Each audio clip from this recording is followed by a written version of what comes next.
Tá, mas não basta eu simplificar, eu tenho que conectar. Uma vez que eu tenho vários, né, temas de conteúdo para nutrologia, para prova, eu tenho que conectar as coisas. Então aí a gente vem ao terceiro ponto. Eu vou dar um exemplo aqui com uma vitamina.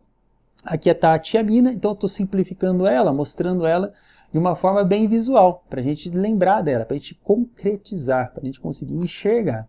Eu tenho outras vitaminas, eu tenho aquelas que têm nitrogênio mesmo, e tem aquelas que não têm nitrogênio.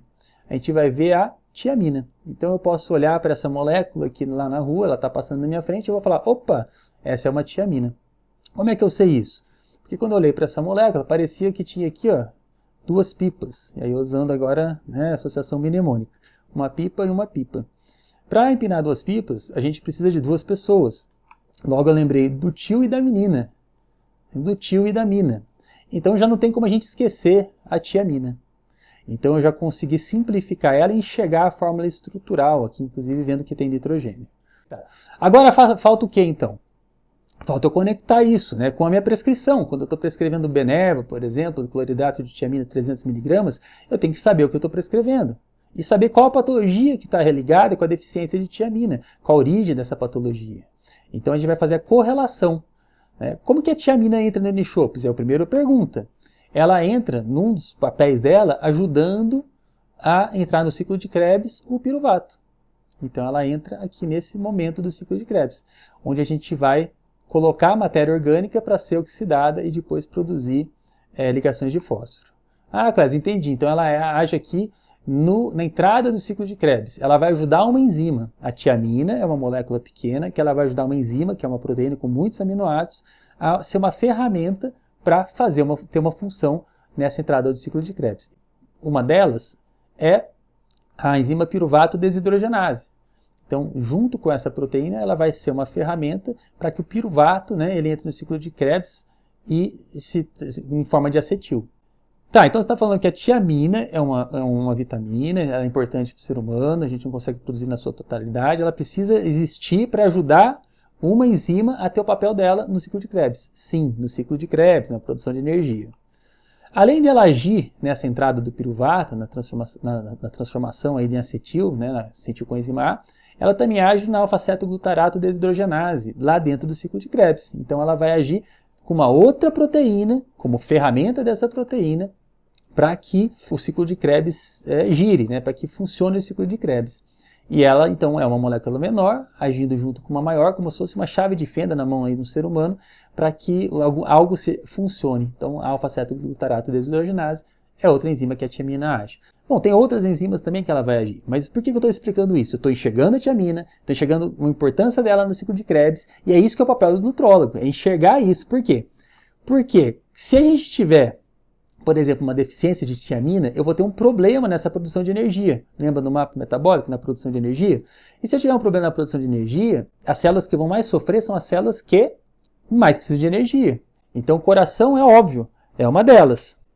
Se o coração acaba sofrendo com essa falta de energia, falta que a tiamina está provocando, né? Falta de funcionamento das enzimas, falta de produção de energia no ciclo de Krebs, então o que a gente vai ter? Então, a gente vai ter o beriberi úmido, que a gente chama, né? Uma insuficiência cardíaca, né? O paciente fica encharcado. Ou a gente pode também sofrer lá no cérebro. Algumas regiões do cérebro, elas são mais suscetíveis à deficiência de tiamina. E aí eu tenho o chamado beriberi seco, né? Onde eu tenho várias deficiências de marcha, deficiências neurológicas. Pessoas estudaram isso há muito tempo atrás. Wernicke estudou essa região que sofre com a deficiência de tiamina, e aí viu os principais sinais e sintomas disso.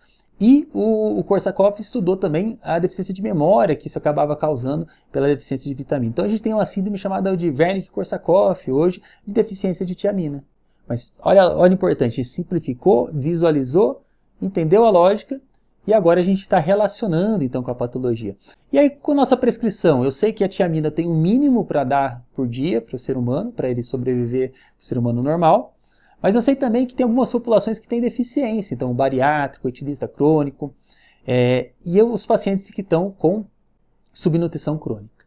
Então na síndrome de realimentação, um dos nutrientes que vai ser muito exigido, né, é a tiamina. Tá? Então a tiamina, o magnésio e o potássio são os três principais nutrientes que vão ser exigidos na síndrome de realimentação. E aí a gente tem a ESP, então a gente tem todos os trabalhos de tiamina do mundo até hoje, a gente tem a lógica de fazer isso ou não fazer, qual a dosagem que a gente deveria dar, e a Braskem, a ESP, a ASP, as principais, né, associações na nutrologia no mundo, eles vão colocar aí parâmetros, né, baseados em evidências científicas de quais seriam as doses que a gente deveria administrar.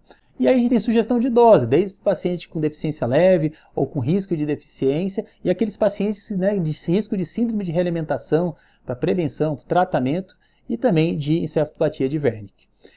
Então, eu sei desde a cara da tiamina até a prescrição da tiamina. O que está faltando aqui?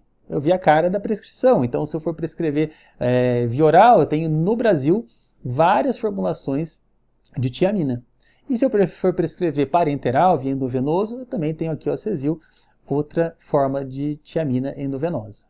Clésio, então eu sei tudo agora. Eu sei a tiamina, se eu visualizar, eu sei a indicação, eu sei a dose e sei a forma, né, que eu vou estar administrando isso.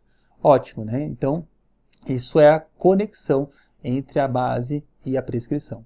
E aí, se você quiser estudar comigo, né, esse conteúdo todo, da mesma forma que a gente está conversando aqui, né, a gente conversar sobre cada conteúdo, fazer esse processo para cada tema, aí tem meu curso Nutrologia Sem Mistério. Quiser já se inscrever, clica no botão abaixo aqui e a gente vai estudar junto até a data da prova.